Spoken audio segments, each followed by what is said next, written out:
My condition likes being ignored as little as I do. I must consume another artifact.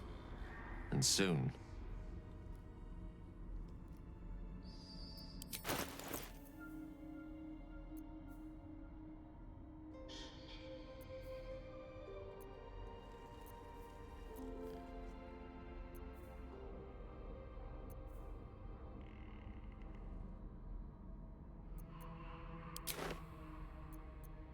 Thank you.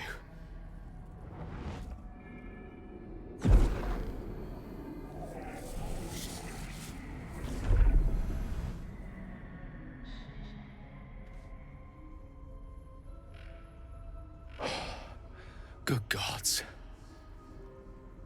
It hardly has any effect. Oh, Mystra, have mercy on us all. Listen, I need to speak to you, to all of you. It would be unconscionable of me to remain silent.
I might just be about to remedy that. You have to know who I was. You have to know who I really am. What I am is a walking shadow of the promise I once held. I'm what one might call a wizard prodigy. And from an early age could not only control the weave, but compose it. Much like a musician or a poet. Such was my skill that it earned me the attention of the mother of magic herself. The Lady of Mysteries. The goddess Mystra. She revealed herself to me and she became my teacher. In time, she became my muse. And later, even my lover.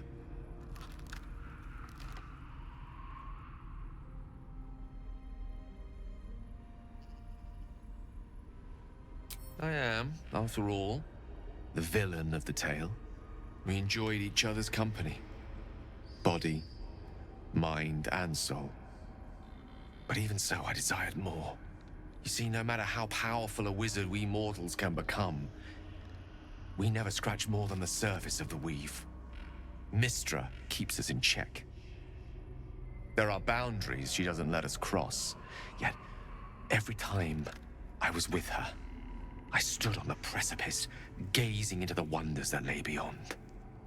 I sought to cross her boundaries.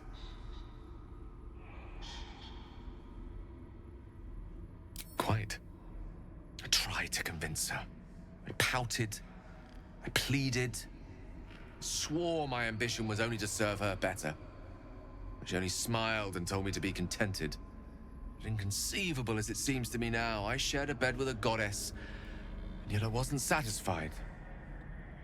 So I sought to prove myself worthy to her instead. We come now to the crux of my folly.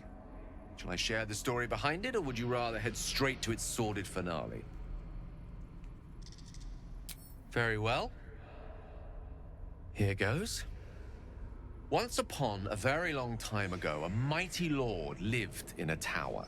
A flying tower, to be precise. I'll save his history for another time, but the gist of it is that he sought to usurp the goddess of magic so that he could become a god himself. He almost managed, but not quite. And his entire empire, Netheril, came crashing down around him as he turned to stone. The magic that was unleashed that day was phenomenal. Roiling like the prime chaos that outdates creation. Even the weave itself could not withstand the onslaught.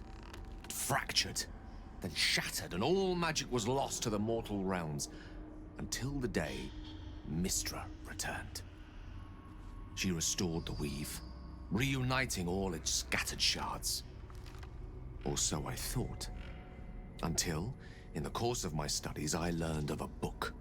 A Netherese tome in which a piece of the fractured weave had been sealed beyond her reach. What if, I thought, what if, after all this time, I could return this lost part of herself to the goddess? The answer was to try. The outcome was to fail. I was certain that this deed of raw power, draped in romance, would convince Mystra to take me by the hand and welcome me into her hitherto forbidden domains. I was mistaken. I obtained the fabled book and took it into my study. As for what happened next... Here. Place your hand over my heart. Let me show you.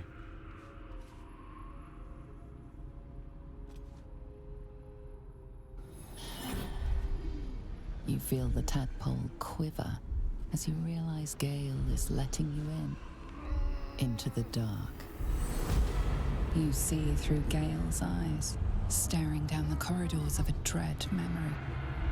A book, bound, and suddenly opened. Inside there are no pages, only a swirling mass of blackest weave that pounces. Its teeth, its claws, it's unstoppable as it digs through and becomes part of you. And gods, is it ever hungry.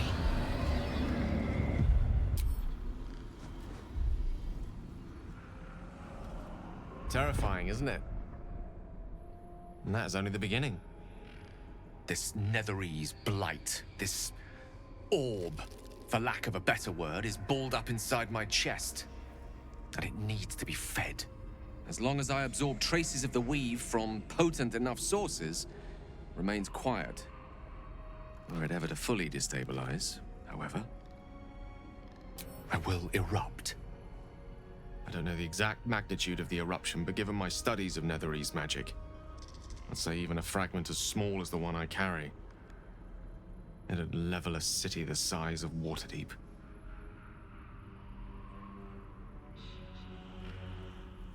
We might chance upon a king's collection of magical artifacts around the corner. We might cross paths with a miracle round the bend. Then again, we might not. All of this, it must feel like a betrayal.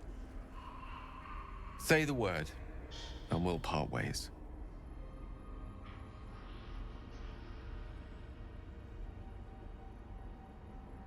If having dangerous otherworldly objects stuck in your skin is wrong, then Gale and I both have to go. We're not really splitting up, are we? That is a great relief. Oh, a great relief indeed. You truly are a soul that steals my own. From all my new rallied heart, I thank you. I thank you all. I understand if you stand against me. I'm humbled if you stand with me. Either way, I will do my best not to let you down. I stand at a precipice, but if you do not give up hope, neither shall I. I'll fight. I'll resist as long as I can. Now, even I am tired of the sound of my own voice. Let us venture forth.